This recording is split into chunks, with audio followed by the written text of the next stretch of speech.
प्रार्थना करबा ପାଇଁ ସୁଯୋଗ ଦେଇଛନ୍ତି ସେଥିପାଇଁ प्रभुଙ୍କୁ ମୁଁ विशेष धन्यवाद दिए ଆଉ ପ୍ରିୟ ପ୍ରଭୁଙ୍କର ଦାସ ହୋଷ୍ଟ ଆଜ୍ଞାଙ୍କୁ ମଧ୍ୟ विशेष କରି धन्यवाद दिए କିଛି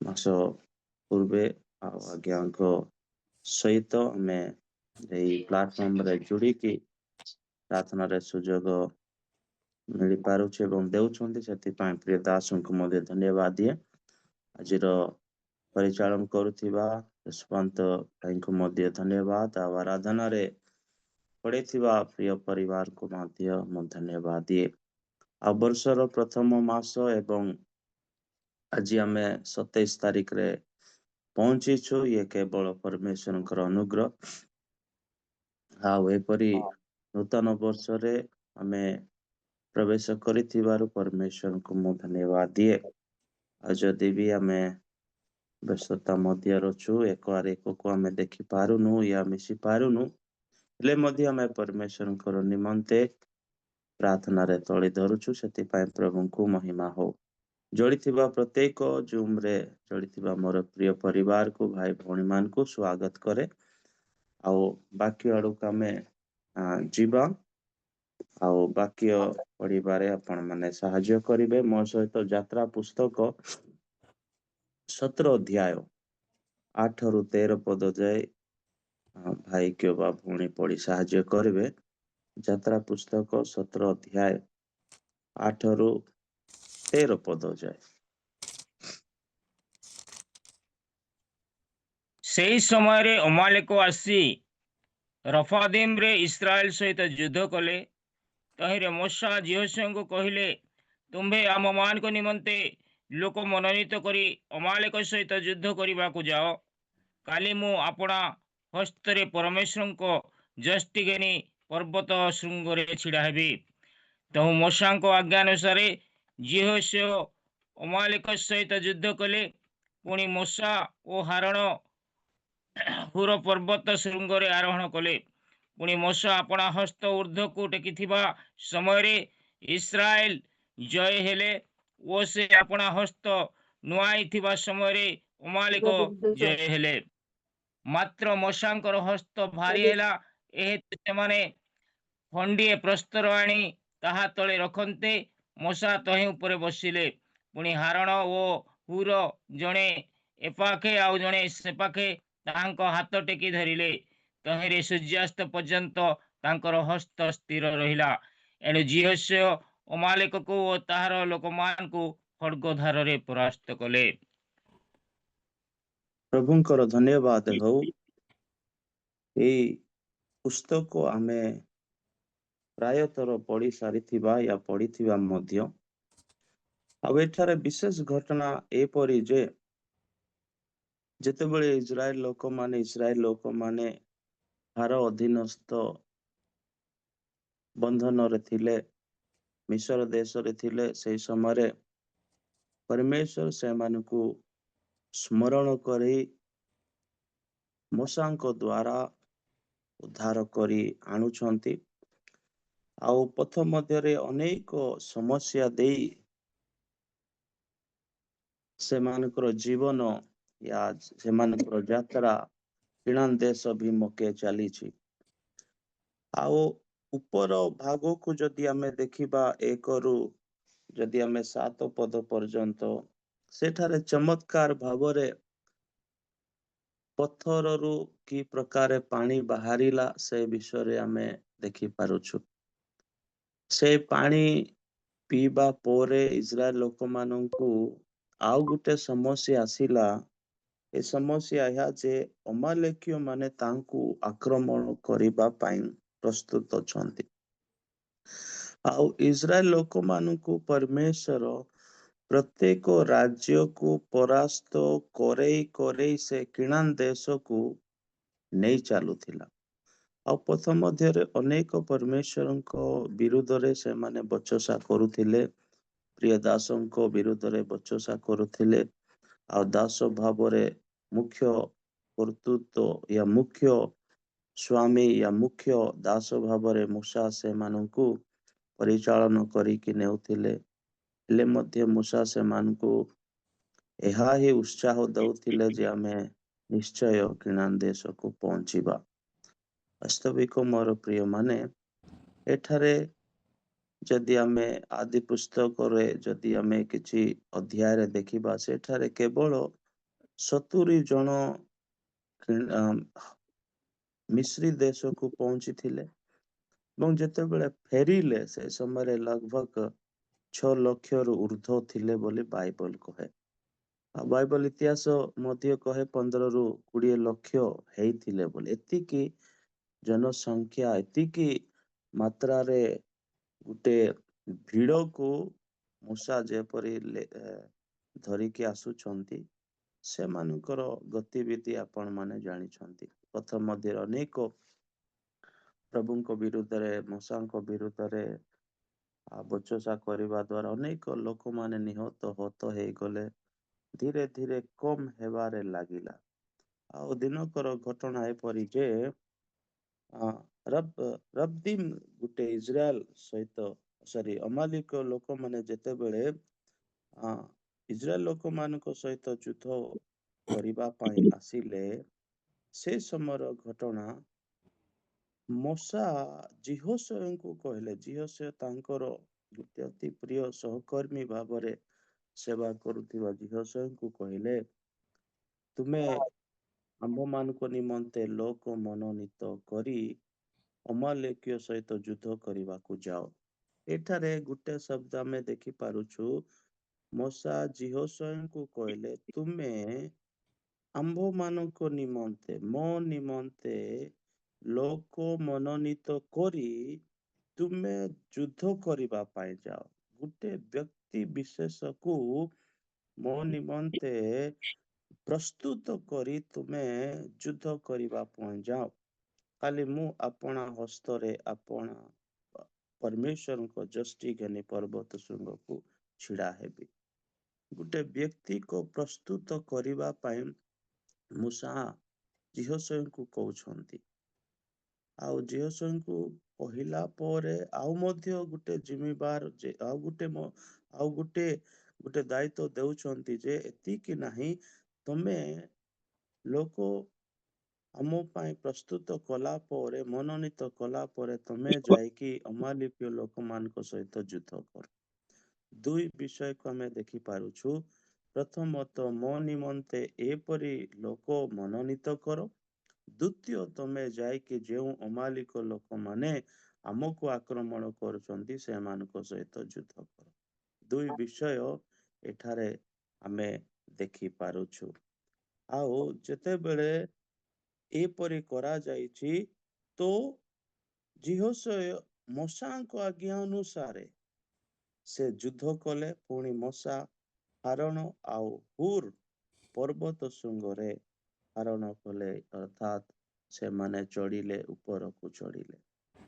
ଚଢିଲା ପରେ ଆମେ ଦେଖୁଛୁ, ଯେତେ ପର୍ଯ୍ୟନ୍ତ ମୂଷା ହସ୍ତ ଉପରକୁ କରିଛନ୍ତି, ସେତେ ପର୍ଯ୍ୟନ୍ତ ଜିହୋଶୟ ଇସ୍ରାଏଲ ଲୋକମାନଙ୍କ ଉପରେ ଆକ୍ରମଣ କରି ଚାଲିଛନ୍ତି, ସେମାନଙ୍କୁ ପରାସ୍ତ କରୁଛନ୍ତି। ଆଉ ଯେତେବେଳେ ମୂଷାଙ୍କର ହସ୍ତ ଭାରି ହେଉଛି, ଥକି ଯାଉଛି, ତଳକୁ ଯେତେବେଳେ କରୁଛନ୍ତି, ଇସ୍ରାଏଲ ଲୋକମାନଙ୍କ ଉପରେ ଅମାଲିକ ଲୋକମାନେ ପ୍ରବଳ ହେଉଛନ୍ତି। ଏଠାରେ ଆମେ ଗୋଟେ ବିଷୟ ଆମେ ଚିନ୍ତା କରିବା, ମୋ ସହିତ ଆପଣ ମାନେ ସାମିଲ ହୁଅନ୍ତୁ। ବିଷୟ ରହିବ ମଧ୍ୟସ୍ଥତାର ଶକ୍ତି। ମଧ୍ୟସ୍ଥତାର ଶକ୍ତି। ଇସ୍ରାଏଲ ଏବଂ ଅମାଲିକ ମଝିରେ ମଧ୍ୟସ୍ଥତା କରୁଥିବା ବ୍ୟକ୍ତି ହେଉଛନ୍ତି ମୂଷା। ଇସ୍ରାଏଲ ଲୋକମାନଙ୍କୁ ରକ୍ଷା କରିବା ପାଇଁ ମଧ୍ୟସ୍ଥତା କରୁଥିବା ମୂଷାଙ୍କର ଜୀବନକୁ ଆମେ ଦେଖିପାରୁଛୁ। ସେ ମଧ୍ୟସ୍ଥତା ଭାବରେ କାର୍ଯ୍ୟ କରିକି ଆସୁଛନ୍ତି। ପରମେଶ୍ୱରଙ୍କୁ ପ୍ରସନ୍ନ କରିବା ପାଇଁ, ଇସ୍ରାଏଲ ଲୋକମାନଙ୍କୁ ମାନ କରିବା ପାଇଁ ସେ ମଧ୍ୟସ୍ଥତା କାମ କରିକି ଆସୁଛନ୍ତି। ଆଉ ଯେତେବେଳେ ସେମାନେ ପର୍ବତ ମାନରେ, ଜଙ୍ଗଲ ମାନରେ, ମରୁଭୂମିରେ ଯେତେବେଳେ ସେମାନଙ୍କର ଯାତ୍ରା ଚାଲିଥିଲା, ସେ ସମୟରେ ମଧ୍ୟ ମଧ୍ୟସ୍ଥତା ଭାବରେ ମୂଷା ପରମେଶ୍ୱରଙ୍କ ସମ୍ମୁଖରେ ଠିଆ ହଉଥିଲେ। ଜଣେ ବ୍ୟକ୍ତି ବିଶେଷ ପ୍ରତ୍ୟେକ ସମୟରେ ସେ ମଧ୍ୟସ୍ଥତା କାର୍ଯ୍ୟ କରୁଥିବା ପ୍ରଭୁଙ୍କର ଦାସ ଆଜି ଇସ୍ରାଏଲ ଲୋକମାନଙ୍କ ନିମନ୍ତେ ଥକି ଯାଇଛନ୍ତି, ଅର୍ଥାତ୍ ଯେତେବେଳେ ହାତକୁ ଉପରେ କରୁ କରୁ କରୁ ଯେତେବେଳେ ତାଙ୍କର ହାତ ଭାରି ହେଇଯାଉଛି, ବଥା ରହୁଛି, ତ ତଳକୁ ଯେତେବେଳେ କରିଦେଉଛି, ସେଇ ସମୟରେ ଇସ୍ରାଏଲ ଲୋକମାନେ ପରାସ୍ତ ହଉଛନ୍ତି। ସେଥିପାଇଁ ଯହୋଶୁଆଙ୍କୁ ମୋ ନିମନ୍ତେ ଲୋକ ପ୍ରସ୍ତୁତ କର। ସେ ଆଗରୁ ଜାଣିଥିଲେ ଯଦି ମୁଁ ଏପରି କରିବି, ହୋଇପାରେ ମୁଁ ଥକିଯିବି, ସମସ୍ୟା ହେଇପାରେ, ତ ମୋର ପ୍ରିୟ ଲୋକମାନେ ଅନ୍ତସନ୍ତ ହେଇଯିବେ, ମୋର ପ୍ରିୟ ଲୋକମାନେ ପରାସ୍ତ ହେଇଯିବେ, ତାଙ୍କର ଜୀବନ କ୍ଷତି ହେବ। ସେଥିପାଇଁ ଯହୋଶୁଆଙ୍କୁ ଆଗରୁ ସଚେତନା ଭାବରେ ତାକୁ ପ୍ରସ୍ତୁତ କରିବା ପାଇଁ କୁହାହେଇଥିଲା। ତ ଏଇ ଜାଗାରେ ଇସ୍ରାଏଲ ଲୋକମାନେ ତେବେ ଜୟ ପାଇଲେ ଯେବେ ମୋଶାଙ୍କର ହାତ ଉପରକୁ ଉଠୁଥିଲା। ପ୍ରଥମ ଆମେ ବିଷୟ ଦେଖିବା, ପ୍ରାର୍ଥନା ମାଧ୍ୟମରେ ହିଁ ବିଜୟ ନିଶ୍ଚିତ ହୁଏ। ପ୍ରାର୍ଥନା ମାଧ୍ୟମରେ ହିଁ ବିଜୟ ନିଶ୍ଚିତ ହୁଏ। ଯାକୁବ ପତ୍ର 5:16 ପଦରେ ଲେଖାଯାଏ, ଧାର୍ମିକ ବ୍ୟକ୍ତିଙ୍କର ପ୍ରଭାବଶାଳୀ ପ୍ରାର୍ଥନା ବହୁତ କିଛି କରିପାରେ। ହାଲେଲୁୟା। ଧାର୍ମିକ ବ୍ୟକ୍ତିଙ୍କର ପ୍ରଭାବଶାଳୀ ପ୍ରାର୍ଥନା ଦ୍ୱାରା ହିଁ ବହୁତ କିଛି ଆଶ୍ଚର୍ଯ୍ୟ କାର୍ଯ୍ୟ ହୋଇପାରେ, କରିପାରେ। ଏଠାରେ ମୋଶାଙ୍କ ବିଷୟରେ ଆମେ ପ୍ରଭୁଙ୍କର ମୁଖ ଦ୍ୱାରା ଆମେ ଶୁଣି ପାରୁଛୁ, ସେ ପୃଥିବୀ ମଧ୍ୟରେ ଜଣେ ନମ୍ର ବ୍ୟକ୍ତି ଥିଲେ। ସେ ପ୍ରଭାବଶାଳୀ ମଧ୍ୟସ୍ଥତା ପ୍ରାର୍ଥନା କରିବା ଦ୍ୱାରା ଇସ୍ରାଏଲ ଲୋକମାନେ କଣ ହେଇପାରୁଥିଲେ? ବିଜୟକୁ ହାସଲ କରିପାରୁଥିଲେ। ଆଉ ଦ୍ୱିତୀୟ ଇତିହାସ 20:15 ପଦରେ ଏପରି ଲେଖାଯାଏ, ଏହି ଯୁଦ୍ଧ ତୁମର ନୁହେଁ, ପରମେଶ୍ୱରଙ୍କର। ହାଲେଲୁୟା। ହାଲେଲୁୟା। ପଢିକି ସାହାଯ୍ୟ କରିବେ। ଦ୍ୱିତୀୟ ଇତିହାସ ବଂଶାବଳୀ 20:15 ପଦ ଯଦି ପଢିଦେବେ, ସେଠାରେ ବହୁତ ସୁନ୍ଦର ଶବ୍ଦ ଲେଖା ହେଇଛି। ଦ୍ୱିତୀୟ ବଂଶାବଳୀ 20:15 ପଦ।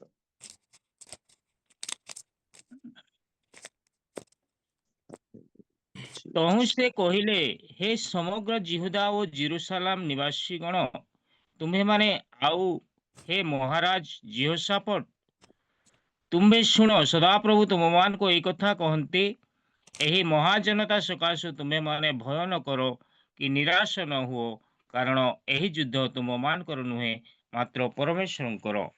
ଆମେନ୍। Praise Lord. ଏଇ ଯୁଦ୍ଧ ତୁମ୍ଭମାନଙ୍କର ନୁହେଁ, ଏହା ପରମେଶ୍ୱରଙ୍କର। ହାଲେଲୁୟା। ଏଠାରେ ମଧ୍ୟ ଗୋଟେ ଘଟଣା ଆମେ ଦେଖିପାରୁଛୁ। ଜିହୋଶାଫାତ ଯେତେବେଳେ ଆହାବକୁ ସାଥ ଦେଉଛନ୍ତି, ଜଷ୍ଟ ୟେରୁସାଲେମକୁ ଆସିଲା ପରେ ଅମାଲେକୀୟ ମାନେ ତାଙ୍କୁ ଆକ୍ରମଣ କରିବା ବିଷୟ ଆମେ ଦେଖିପାରୁଛୁ। ଯେତେବେଳେ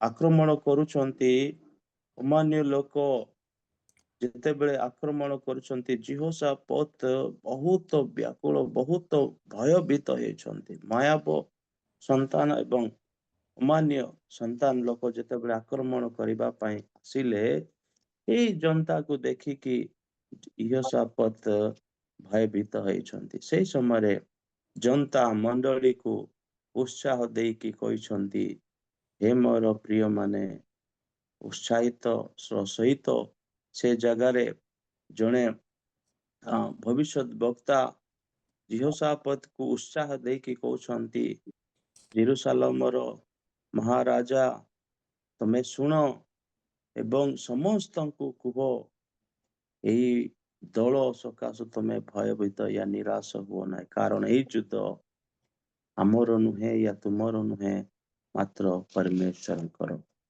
ଆଉ ଯେତେବେଳେ ଏଇ ଅନ୍ଧକାର ଶକ୍ତି ସହିତ ଆମେ ଯୁଦ୍ଧ କରୁଛୁ, ଏହା କରିବା ପାଇଁ ଆମେ ପ୍ରସ୍ତୁତ ହଉଛୁ, ଆମେ ଭାବୁଛୁ ଆମର ଶକ୍ତି ଦ୍ୱାରା ହିଁ ଆମେ ପରାସ୍ତ ହେଇପାରିବା ୟା ହେବି, କିନ୍ତୁ ଏ ଜାଗାରେ ଜିହୋଶାଫାତଙ୍କ ସହିତ ଥିବା ଭବିଷ୍ୟତ ବକ୍ତା ଜିହୋଶାଫାତ ରାଜାଙ୍କୁ କହୁଛନ୍ତି, ହେ ରାଜା, ଏଇ ଭିଡ଼ ପାଇଁ ତମେ ଭୟଭୀତ ହୁଅ ନାହିଁ। ଏ ଯୁଦ୍ଧ ଆମର ୟା ତୁମର ନୁହେଁ, ପରମେଶ୍ୱରଙ୍କର। ଠିକ ସେଇପରି ମୂଷା ମଧ୍ୟ ଜିହୋଶୁଆଙ୍କୁ କହିଲେ, ମୋ ନିମନ୍ତେ ଲୋକ ମନୋନୀତ କର ଏବଂ ଯୁଦ୍ଧକୁ ତମେ ଯୁଦ୍ଧ କର। ଆଉ ଯେତେବେଳେ ସେ ପ୍ରାର୍ଥନା କରୁଛନ୍ତି, ପ୍ରଭୁ ଏଇ ଯୁଦ୍ଧ ଆମର ନୁହେଁ ତୁମର, ତ ପରମେଶ୍ୱର ଜିହୋଶୁଆଙ୍କ ସହିତ ହୋଇ ସେମାନଙ୍କୁ ପରାସ୍ତ କରିକି ଚାଲିଲେ। ଆଉ ପ୍ରଥମ ପ୍ରାର୍ଥନା ମାଧ୍ୟମରେ ହିଁ ଆମ ବ୍ୟକ୍ତିଗତ ଜୀବନରେ ବିଜୟତା ଆସିଥାଏ। ଶୈତାନର ବିଜୟତା ଆସିଥାଏ, ରୋଗରୁ ବିଜୟତା ଆସିଥାଏ, ଅଭାବରୁ ବିଜୟତା ଆସିଥାଏ ଓ ସମସ୍ତ ଦୁର୍ବଳତାରୁ ବିଜୟତା ଆସିଥାଏ। ଯଦି ପ୍ରାର୍ଥନା ନାହିଁ ତ ବିଜୟତା ଅସମ୍ଭବ। ଏଠାରେ ଇସ୍ରାଏଲ ଲୋକମାନଙ୍କର ବିଜୟତା ପାଇଁ ମଧ୍ୟସ୍ଥତା ପ୍ରାର୍ଥନା ମୂଷା କରୁଛନ୍ତି। ଠିକ ସେହିପରି ପାରିବାରିକ ଜୀବନରେ ବିଜୟତା ହାସଲ କରିବା ପାଇଁ ହେଲେ ମୁଁ ଏବଂ ଆପଣ ମାନେ ସ୍ୱାମୀ କିମ୍ବା ପତ୍ନୀ ମଧ୍ୟସ୍ଥତା ଭାବରେ ପ୍ରାର୍ଥନା କରିବା ଅତି ଆବଶ୍ୟକ। ମଣ୍ଡଳୀର ଉନ୍ନତି ହେବା ପାଇଁ ଯଦି ଆମେ ଚାହୁଁଛୁ, ମଣ୍ଡଳୀର ପ୍ରାଚୀନ ମଣ୍ଡଳୀର ସଦସ୍ୟତା ସେମାନେ ମଧ୍ୟସ୍ଥତା ଭାବରେ ପ୍ରାର୍ଥନା କରିବା ଅତି ଆବଶ୍ୟକ। କାରଣ ଧାର୍ମିକ ବ୍ୟକ୍ତି ମାନଙ୍କର ପ୍ରଭାବଶାଳୀ ମଧ୍ୟସ୍ଥ ପ୍ରାର୍ଥନା ଦ୍ୱାରା ଓ ମଣ୍ଡଳୀ ଜାଗୃତି ହୁଏ, ଆତ୍ମାରେ ପରିପୂର୍ଣ୍ଣ ହୁଏ, ଶକ୍ତି ଦାନ ବରଦାନରେ ପରିପୂର୍ଣ୍ଣ ହୁଏ। ସେଥିପାଇଁ ଏହି ଭାଷା ଅନୁସାରେ ଆମେ ଏତିକି ଶିଖିପାରିବା ଯେ ମୂଷା ଯେପରି ଇସ୍ରାଏଲ ଲୋକମାନଙ୍କୁ ଯୁଦ୍ଧରୁ ରକ୍ଷା କରିବା ପାଇଁ, ଯୁଦ୍ଧରୁ ବିଜୟ ପାଇବା ପାଇଁ ମଧ୍ୟସ୍ଥତା ପ୍ରାର୍ଥନା କରୁଥିଲେ, କଲେ ମଧ୍ୟ ସେପରି ଆମର ମଣ୍ଡଳୀ ମାନଙ୍କ ମଧ୍ୟରେ, ଆମର ବ୍ୟକ୍ତିଗତ ପରିବାର ମାନଙ୍କ ମଧ୍ୟରେ, ବ୍ୟକ୍ତିଗତ ଜୀବନ ମାଧ୍ୟମରେ ବିଜୟତା ପାଇବା ପାଇଁ ହେଲେ ଆମେ ମଧ୍ୟସ୍ଥତା ପ୍ରାର୍ଥନା କରିବା ଅତି ଆବଶ୍ୟକ। ଯେତେବେଳେ ପ୍ରାର୍ଥନା ଚାଲୁ ରୁହେ, ସେତେବେଳେ ପରମେଶ୍ୱର ବିଜୟ ଦିଅନ୍ତି। ହାଲେଲୁୟା। ଯେତେବେଳେ ଆମର ପ୍ରାର୍ଥନା ଚାଲୁ ରହିଥାଏ, ସେତେବେଳେ ପରମେଶ୍ୱର ବିଜୟକୁ ଦିଅନ୍ତି। ମୂଷାଙ୍କ ଉଠିବା ହାତ ପ୍ରାର୍ଥନା ଏବଂ ମଧ୍ୟସ୍ଥତାର ପ୍ରତୀକ ବୋଲି ଆମେ ଶିଖିପାରିବା। ମୂଷାଙ୍କର ଉଠିଥିବା ହାତ ପ୍ରାର୍ଥନା ମଧ୍ୟସ୍ଥତାର ପ୍ରତୀକ ୟା ଚିହ୍ନ ଆମେ କହିପାରିବା। ସେପାଇଁ ଆମର ମଧ୍ୟସ୍ଥତା ପ୍ରାର୍ଥନା ଅନେକ କାର୍ଯ୍ୟକୁ ଆଶ୍ଚର୍ଯ୍ୟ ଭାବରେ କରିଦିଏ। ଦ୍ୱିତୀୟତଃ ଆମେ ଯଦି ଦେଖିବା, ପ୍ରାର୍ଥନାରେ ନିରନ୍ତର ରହିବା ଅତି ଆବଶ୍ୟକ। ଲୁକ 18:1 ପଦରେ କହେ, ସେମାନେ ସଦା ପ୍ରାର୍ଥନା କରିବା ଉଚିତ ଏବଂ ହତାଶ ହେବା ଉଚିତ ନୁହେଁ ବୋଲି ପ୍ରଭୁଙ୍କର ବାକ୍ୟ ମଧ୍ୟ କହେ। ଲୁକ 18 ଯଦି ଆମେ 1 ପଦ ଯଦି ଦେଖିବା, ସେଠାରେ କହେ, କ୍ଳାନ୍ତ ନ ହୋଇ ସର୍ବଦା ପ୍ରାର୍ଥନା କରିବା ଯେ କର୍ତ୍ତବ୍ୟ, ଏହା ଏ ବିଷୟରେ ସେ ସେମାନଙ୍କୁ ଦୃଷ୍ଟାନ୍ତ ଦେଇ କହିଲେ। କ୍ଳାନ୍ତ ନ ହୋଇ ପ୍ରାର୍ଥନା କରିବା ବିଷୟ। ଲଗାତାର ପ୍ରାର୍ଥନା କରିବା ଦ୍ୱାରା ବହୁତ କିଛି କାର୍ଯ୍ୟ ହେଇପାରେ। ଏଠାରେ ଗୋଟେ ବିଧବା ମହିଳାଙ୍କର ବିଷୟରେ ଘଟଣା ଲେଖାଯାଇଛି। ଜଣେ ବିଚାରକର୍ତ୍ତାଙ୍କୁ ସେ ତଙ୍ଗ କରିକି ରଖିଥିଲା। ତାଙ୍କୁ ନ୍ୟାୟ ମିଳିବା ପାଇଁ ଏପରି ତାଙ୍କୁ ତଙ୍ଗ କରିଥିଲା ଯେ ଦୁଷ୍ଟ ଅଧାର୍ମିକ ବିଚାରପତି ହେଲେ ମଧ୍ୟ ସେ ତାର ଜିଦିପନା ପ୍ରାର୍ଥନାକୁ, ପୁରା ପରିଶାନ କରୁଥିବା ପ୍ରାର୍ଥନାକୁ କେବେ ମଧ୍ୟ ଅଣଶୁଣା କଲା ନାହିଁ। ସେ ରାଜା ବିଚାରକର୍ତ୍ତା ତାର ନିବେଦନକୁ ସ୍ୱୀକାର କଲା। ଏହାର ଅର୍ଥ କ୍ଳାନ୍ତ ନୁହେଁ, ସର୍ବଦା, ଆଜି ନହେଲେ କାଲି ଗଲା, କାଲି ନହେଲେ ପରଶୁ ଗଲା, ଏପରି ଲଗାତାର ଥରକୁ ଥର ସେ ଯାଇକି ସେ ବିଚାରକର୍ତ୍ତାକୁ ପୁରା ପରିଶାନ କରିଦେଲା। ହିନ୍ଦୀରେ ଲେଖା ଯାଇଛି, नाक में दम कर दी यानी एपरी परिस्थिति को से विचार करता को से विधवा महिला करिदेला से मजबूर हेला आ कहिला ये तो मते बहुत एते दुष्ट एते मु कठोर व्यक्ति हेले मध्य ये महिला पाए मु परेशान हे गली याकू जहा इच्छा ताकू दिया जाऊ बोली कहे यार अर्थ प्रार्थना लगातार रहिबा द्वारा आम जीवन रे बहुत किछि आशीर्वाद आसी थाए क्लांत न होई प्रार्थना करिबा विषय को एठारे गोटे दृष्टांत माध्यम प्रभुंकर वाक्य कहे कलोसियो 4:2 पदरे जदि आमे देखिबा धन्यवाद सहित सचेतना रही प्रार्थना रे लागी रहो धन्यवाद सहित लगातार प्रार्थना रे लागी रहो बोली कहा जाए प्रार्थना रे निरंतर लागी रहिबा अति आवश्यक ଯେତେବେଳେ ମଶାଙ୍କର ହାତ ତଳକୁ ଯାଉଥିଲା ହାରିବା ଆରମ୍ଭ ହେଉଥିଲା ଦେଖନ୍ତୁ ମୋର ପ୍ରିୟ ମାନେ ସେଇ ବଚନରେ ଆମେ ରହିବା ଯେତେବେଳେ ମଶାଙ୍କର ହାତ ଥକି ଯାଉଥିଲା ତଳକୁ ହଉଥିଲା ସେତେବେଳେ ଇସ୍ରାଏଲ ଲୋକମାନଙ୍କ ଉପରେ ଅମାଲିକ ଲୋକମାନେ ଆକ୍ରମଣ କରୁଥିଲେ ସେମାନେ ଜୟ ପାଉଥିଲେ ଏହା ଆମକୁ ଶିକ୍ଷା ଦିଏ ଯେ प्रार्थना मझीरे छाड़ी देले ही आत्मिक क्षति हुए प्रार्थना लगातार करिबा द्वारा जदि विजय मिलुछि प्रार्थना करू करू मझीरे छाड़ी देबा मझीरे अटकी जिबा मझीरे चुपचाप रही जिबा ही आत्मिक क्षति हुए आत्मिक जीवन रे क्षति आसी थाए ए विषय का मैं जानी छु प्रभुकर लोक माने प्रभुकर परिचय पाइथिबा आदर करुथिबा मोर प्रिय माने मशांकर प्रार्थना द्वारा मध्यस्थता प्रार्थना द्वारा यह हमें शिखी पारुछु मु यह शिखी पारुछि जदि से तळु को हाथ करूथिला हारी जाउथिले इस्राएल लोक माने यार अर्थ यह प्रार्थना मझीरे छाड़ी देबा ही आत्मिक क्षति आत्मिक नुकसान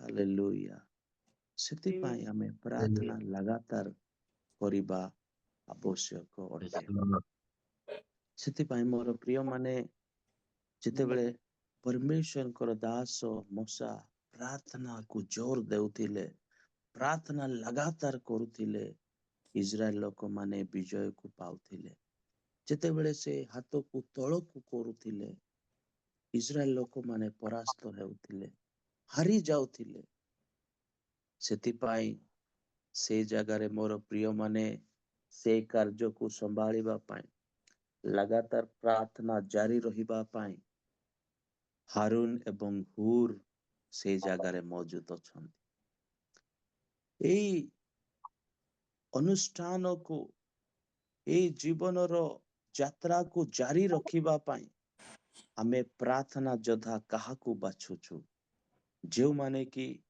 आमर प्रार्थना रे सहयोग करि पारिबे धन्य से हारून एवं हुर मशांकर हाथ को धरिबा पाए दुई पार्श्व रे ठिया हेले सेति पाए तृतीय विषय जदि आमे देखि पारिबा परमेश्वरकर कार्य सहयोग एवं एकतारे संपूर्ण हुए परमेश्वरकर कार्य सहयोग एवं एकतारे संपूर्ण हुए समापना हुए या पूरा हुए उपदेशक 4:8-10 पद जदि आमे देखिबा सेठार लिखा जाए दुई जण एक ठारू भलो जदि गुटे पड़ी जाए अन्य जण ताकू उठाइबो बोली लिखा जाए बहुत सुंदर सुलेमान कहंती जणे व्यक्ति जदि पड़ी जाए अन्य जणे ताकू उठेबे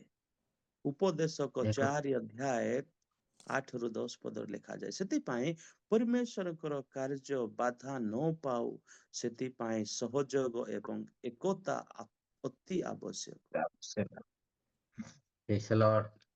हालेलुया गलातीय मध्य आमे 6:2 पद देखुछु एक आरेक को भार उठाओ बोली कहा जाए ठीक से परि ही मशा ଯେତେବେଳେ ଦୁର୍ବଳ ୟାନେ ଶରୀର ଭାବରେ ଦୁର୍ବଳ ହଉଛନ୍ତି,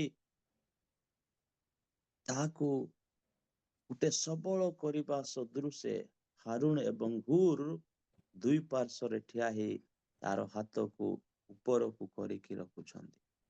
ହାରୁଣ ଏବଂ ହୁର ମୂଷାଙ୍କ ହାତ ଧରୁଥିଲେ।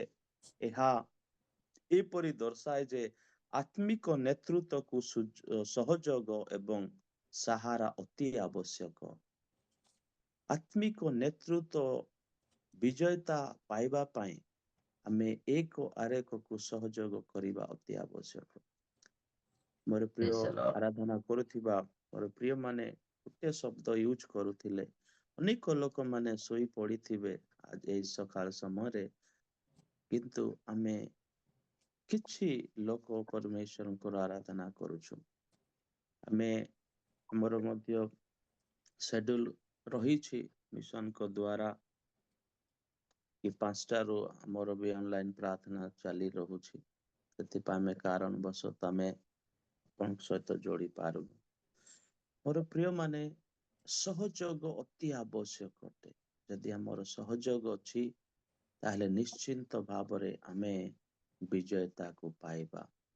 ଚତୁର୍ଥ ବିଷୟ ଯଦି ଆମେ ଦେଖିବା, ଯୁଦ୍ଧ ମୈଦାନର ପ୍ରାର୍ଥନା ଦ୍ୱାରା ଜିତିଯାଏ। ମୈଦାନ ୟାନେ ଯେତେବେଳେ ସେ ଯୁଦ୍ଧ ପାଇଁ ଆମର ଜିହୋଶୟ ଯାଉଛନ୍ତି, ମୈଦାନରେ ଓହ୍ଲେଇଛନ୍ତି, ତାଙ୍କ ପାଇଁ ମୂଷା ଯେତେବେଳେ ହସ୍ତ ଉପରକୁ କରିକି ପ୍ରାର୍ଥନା କରୁଛନ୍ତି, ତାଙ୍କର ସହକର୍ମୀ ଭାବରେ ସାହାଯ୍ୟକାରୀ ଭାବରେ ହାରୁଣ ଏବଂ ହୁର ତାଙ୍କର ହାତ ଉପରକୁ କାହି କରିକି ରଖିଛନ୍ତି।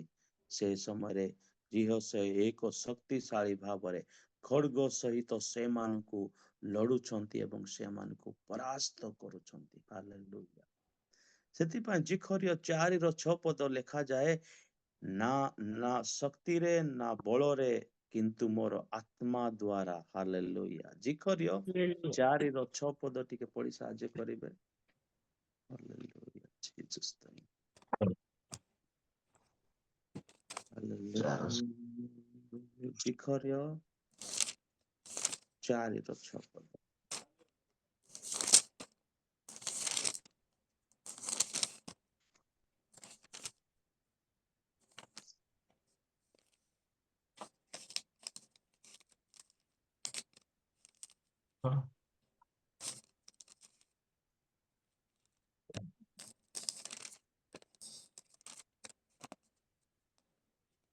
ତହିଁରେ ସେ ମୋତେ ଉତ୍ତର କରି କହିଲେ, ଏହା ଜିରୁଜାବିଲଙ୍କ ପ୍ରତି ସଦାପ୍ରଭୁଙ୍କର ବାକ୍ୟ ଯଥା ପରାକ୍ରମ ଦ୍ୱାରା ନୁହେଁ କିମ୍ବା ବଳ ଦ୍ୱାରା ନୁହେଁ, ମାତ୍ର ଆମ୍ଭର ଆତ୍ମା ଦ୍ୱାରା, ଏହା ସେନାଧିପତି ସଦାପ୍ରଭୁ କହନ୍ତି। ଆମେନ୍। ହାଲେଲୁୟା। ଏଠାରେ ଶକ୍ତିରେ ନା ବଳରେ, କିନ୍ତୁ ମୋର ଆତ୍ମା ଦ୍ୱାରା। এই ଯୁଦ୍ଧ ଜିତିବା ପାଇଁ ଆମର ଶକ୍ତିରେ ନୁହେଁ, ବଳରେ ନୁହେଁ, କିନ୍ତୁ ପବିତ୍ର ଆତ୍ମାଙ୍କର ଶକ୍ତି ଦ୍ୱାରା ହିଁ ଆମେ এই ଜଙ୍ଗକୁ ଆମେ ଲଢୁଛୁ। ଏଫେସୀୟ 6:12 କହେ, ବହୁତ ସୁନ୍ଦର ଆତ୍ମିକ ଯୁଦ୍ଧ ବିଷୟରେ ପାଉଲ କହନ୍ତି, ଆମର ଯୁଦ୍ଧ ମାଂସ ଏବଂ ରକ୍ତର ନୁହେଁ। ମାଂସ ଏବଂ ରକ୍ତର ନୁହେଁ, ଅର୍ଥାତ୍ ଆମେ ମାରିବା କାଟିବା ଏପରି ଯୁଦ୍ଧ ନୁହେଁ। ଇଏ ତ ଅନ୍ଧକାର ଶକ୍ତି ସହିତ ଯୁଦ୍ଧ, ଅଦୃଶ୍ୟ ଶକ୍ତି ଦ୍ୱାରା ଯୁଦ୍ଧ। ସେ ଯୁଦ୍ଧକୁ ଆମେ ଜିତିବା ପାଇଁ ହେଲେ ପାଉଲ ବହୁତ ପ୍ରସ୍ତୁତି ବିଷୟକୁ କହିଛନ୍ତି। ସମ୍ପୂର୍ଣ୍ଣ ଏଇ ଯୁଦ୍ଧକୁ ସାମ୍ନା କରିବା ପାଇଁ ହେଲେ ଆମେ କି ପ୍ରକାର ପ୍ରସ୍ତୁତ ହେବା, ସମ୍ପୂର୍ଣ୍ଣ 6 ଅଧ୍ୟାୟର ଯଦି ଆମେ ଦେଖିବା 12ରୁ ତଳ ପଦକୁ, କି ପ୍ରକାର ନିଜକୁ ପ୍ରସ୍ତୁତ କରୁଛି କରିବା ଆବଶ୍ୟକ, ସେ ବିଷୟରେ ପାଉଲ ଏଫେସୀୟ ମଣ୍ଡଳୀକୁ କହୁଛନ୍ତି। ଆମର ଯୁଦ୍ଧ ମାଂସ ଏବଂ ରକ୍ତର ନୁହେଁ, ଅଧିପତି କର୍ତ୍ତା ଆପଣ, ଯାହାକି ଅଦୃଶ୍ୟ ଶକ୍ତି, ସେଇ ଶକ୍ତି ସହିତ ଆମର ଯୁଦ୍ଧ। ଏ ଯୁଦ୍ଧରୁ ମୁକ୍ତି ହେବା ପାଇଁ ହେଲେ ପାଉଲ ଯାହା ଯାହା କହିଛନ୍ତି ସେଇ ବିଷୟକୁ ଆମେ ଧାରଣ କରିବାକୁ ହେବ। ତେବେ ହିଁ ଆମେ ଶତ୍ରୁରୁ ମୁକାବିଲା କରିକି ବିଜୟକୁ ହାସଲ କରିପାରିବା। ମୋର ପ୍ରିୟମାନେ, ପ୍ରାର୍ଥନା ଉଠିଲେ ହାରିବା ଅସମ୍ଭବ। ପ୍ରାର୍ଥନା ଯେତେବେଳେ ଉଠିବ ହାରିବା ଅସମ୍ଭବ। ପ୍ରାର୍ଥନା ରହିଗଲେ ଶତ୍ରୁ ସୁଯୋଗ ପାଏ। ପ୍ରାର୍ଥନା ଯଦି ଅଟକି ଗଲା ଶତ୍ରୁ ସୁଯୋଗ ପାଏ। ବିଜୟ ଫିଲ୍ଡରେ ନୁହେଁ ଆଣ୍ଠେଇରେ ନିଷ୍ପତ୍ତି ହୁଏ। ଯୁଦ୍ଧ ପାଇଁ Hallelujah. ଆମେ ଫିଲ୍ଡକୁ ଯାଇଥାଉ, ସେଇଠି ଯୁଦ୍ଧ ହବ, ଏହା ନୁହେଁ। ଆଣ୍ଠେଇବା ଦ୍ୱାରା ହିଁ ଆମର ବିଜୟ ହୁଏ। ହାତ ଉଠିବା ମିଳୁଥିବା ବିଜୟ। ହାତ ଯଦି ଉଠୁଛି ଆମକୁ ବିଜୟତା ମିଳିବ। ପ୍ରାର୍ଥନା ରହିଗଲେ ହାରିବା ଆରମ୍ଭ ହୁଏ। ହାଲେଲୁୟା। ପ୍ରାର୍ଥନା ଯଦି Hallelujah. ରହିଗଲା ହାରିବା ଆରମ୍ଭ ହୁଏ। Yes, Lord. ଖଡ୍ଗରେ ନୁହେଁ ପ୍ରାର୍ଥନାରେ ବିଜୟ ମିଳେ। ଖଡ୍ଗରେ, ଖଣ୍ଡା, ଛୁରୀ, ତଲବାରରେ ବିଜୟତା ନୁହେଁ, ପ୍ରାର୍ଥନାରେ ବିଜୟତା। ପର୍ବତରେ ପ୍ରାର୍ଥନାରେ ହିଁ ଇସ୍ରାଏଲ ଲୋକମାନେ ବିଜୟ ପାଇଲେ। Amen. ଆଜି ଆମେ ଯେଉଁ ଜାଗାରେ ଅଛୁ ସେଇ ଜାଗାରେ ହିଁ ଆମେ ପର୍ବତ ମାନୁ। ଏହି ପର୍ବତରେ ପ୍ରାର୍ଥନା ହିଁ ମତେ ବିଜୟତାକୁ ଦେବ। ଆଣ୍ଠେଇବାରେ ନମ୍ରତା ହିଁ ଯୁଦ୍ଧକୁ ଆଣିଦିଏ। ସ୍ଥିର ପ୍ରାର୍ଥନା ସ୍ଥାୟୀ ବିଜୟ। ହାଲେଲୁୟା। Hallelujah. ସ୍ଥିର ପ୍ରାର୍ଥନା ହିଁ ସ୍ଥାୟୀ ବିଜୟ। ଥକିଥିବା ହାତ ରଖୁଥିବା ସହଯୋଗ। ଆମେ ଯଦି ଥକି ଯାଉଛୁ ଆମର ସହକର୍ମୀ ଭାବରେ ପତ୍ନୀକୁ ଆମେ ସହଯୋଗ ଭାବରେ ଇସ୍ତେମାଲ କରିବା, ତେବେ ହିଁ ଆମର ପ୍ରାର୍ଥନା ଜାରି ରହିବ। ଯେଉଁଠାରେ ପ୍ରାର୍ଥନା ଉଠେ ସେଠାରେ ଶତ୍ରୁ ଜଳି ପଡେ। ହାଲେଲୁୟା। Hallelujah. ଶତ୍ରୁ ଜଳିବା ପାଇଁ ହେଲେ ଆମର ପ୍ରାର୍ଥନା ଉଠିବାର ଅଛି। ମୂଷାଙ୍କର ପ୍ରାର୍ଥନା ଉଠିକି ରହିଲା। ସେଠାରେ ବାକ୍ୟ କହେ ପରମେଶ୍ୱର ପୁରା ମଜବୁର ହେଇ ସୂର୍ଯ୍ୟକୁ ମଧ୍ୟ ସ୍ଥଗିତ କରିକି ରଖିଲେ। ମୋର ପ୍ରିୟମାନେ, ବିଜୟ ପାଇବା ପାଇଁ ହାତକୁ ଉଠେଇକି ରଖିଛନ୍ତି। ମୁଁ ସୂର୍ଯ୍ୟକୁ ମଧ୍ୟ ସ୍ଥାୟୀ ଭାବରେ ରଖିବି। ଆତ୍ମିକ ନେତୃତ୍ୱର ଭାର ପ୍ରାର୍ଥନାର ହିଁ ଉଦ୍ଧାର। ଆତ୍ମିକ ନେତୃତ୍ୱର ଭାର ହିଁ ପ୍ରାର୍ଥନାର ଉଦ୍ଧାର। ହାରୁନ ଏବଂ ହୁର ଅଦୃଶ୍ୟ ସେବକ ଥିଲେ। ସେମାନେ ବଡ ବିଜୟତାର ଭୂମିକା ନିଭାଇଲେ। ସେମାନେ କେବେ ମଧ୍ୟ ସାମ୍ନାକୁ ଆସି ନଥିଲେ, ଅଦୃଶ୍ୟ ଭାବରେ ସେମାନେ ଥିଲେ। ହାରୁନ ଏବଂ ହୁର ଅଦୃଶ୍ୟ ସେବକ ଥିଲେ। ସେମାନଙ୍କର ସହଯୋଗ ଦ୍ୱାରା ବଡ ବିଜୟକୁ ହାସଲ କରେ। ଏକ ନୁହେଁ ଏକତାର ବିଜୟ। ହାଲେଲୁୟା। ମୁଁ ଏକ ବିଜୟ ପାଇଲେ ନୁହେଁ, ଏକତାର ବିଜୟ। ଏକା ନୁହେଁ, ଆମେ ଏକତାର ବିଜୟ ପାଇବା ପାଇଁ ହେବାର ଅଛି। ଯଦି ନେତା ଥକି ପାରେ କିନ୍ତୁ ପ୍ରାର୍ଥନା ରୁକିବା ୟା ରହିବା ନୁହେଁ। ସେବକ ଥକି ଯାଇପାରେ, ପ୍ରାର୍ଥନା କରୁ କରୁ ଥକି ଯାଇପାରେ, କିନ୍ତୁ ପ୍ରାର୍ଥନା କେବେ ମଧ୍ୟ ବନ୍ଦ ନ ହଉ। ମୂଷାଙ୍କର ହାତ ଏପରି ଆମକୁ ସୂଚନା ଦିଏ ଯେ ପ୍ରାର୍ଥନା ଯେପରି କଣ୍ଟିନ୍ୟୁ ରହିବ। ଭଲେ ସେ ସେବକ ଥକି ଗଲା କିନ୍ତୁ ପ୍ରାର୍ଥନା ଜାରି ରଖିବା ପାଇଁ ହାତ ଉପରକୁ କାହି ଉଠେଇକି ଧରିଲେ। ଅମାଲେକ ମାନଙ୍କର ଯୁଦ୍ଧ ଏକାତ୍ମିକ ସଂଘର୍ଷର ଚିହ୍ନ ଥିଲା। ଆତ୍ମିକର ସଂଘର୍ଷ ଏକ ଚିହ୍ନ ଥିଲା। ସୂର୍ଯ୍ୟାସ୍ତ ପର୍ଯ୍ୟନ୍ତ ସ୍ଥିର ହାତ, ଶେଷ ପର୍ଯ୍ୟନ୍ତ ବିଶ୍ୱାସ। ହାଲେଲୁୟା। ସୂର୍ଯ୍ୟ ହସ୍ତ ପର୍ଯ୍ୟନ୍ତ ଯୋଉ ସ୍ଥିର ହାତ, ଉପରକୁ ହିଁ ସ୍ଥିର ଭାବରେ ହାତ ରହିଥିଲା, ଶେଷ ପର୍ଯ୍ୟନ୍ତ ଗୋଟେ ବିଶ୍ୱାସର ଚିହ୍ନ ଆସିଲା। ବିଜୟ ଫିଲ୍ଡରେ ନୁହେଁ, ଆମର ଘୁଟନରେ ଆଣ୍ଠେଇରେ ହେବାର ଅଛି। ଯେତେବେଳେ ପ୍ରାର୍ଥନା ଲଗାତାର ଉପରକୁ ଉଠିବ, ହାର ମଧ୍ୟ ହାରିଯିବ। ସେ ହାର ମାନିବ, ମୁଁ ୟାକୁ ହରେଇ ପାରିଲି ନାହିଁ। ସେଥିପାଇଁ ମୋର ପ୍ରିୟମାନେ, ମଧ୍ୟସ୍ଥତା ପ୍ରାର୍ଥନା ଅତି ଆବଶ୍ୟକ। ପ୍ରାର୍ଥନାରେ ହିଁ ବିଜୟ ନିଶ୍ଚିତ ଏବଂ ପ୍ରାର୍ଥନା ଅତି ଆବଶ୍ୟକ। ପ୍ରାର୍ଥନା ପରମେଶ୍ୱରଙ୍କର କାର୍ଯ୍ୟ ସହଯୋଗରେ ସମ୍ପୂର୍ଣ୍ଣ ହୁଏ। ଆଉ ଯୁଦ୍ଧ ଫିଲ୍ଡରେ ନୁହେଁ, ପ୍ରାର୍ଥନା ଦ୍ୱାରା ଜିତା ହୁଏ।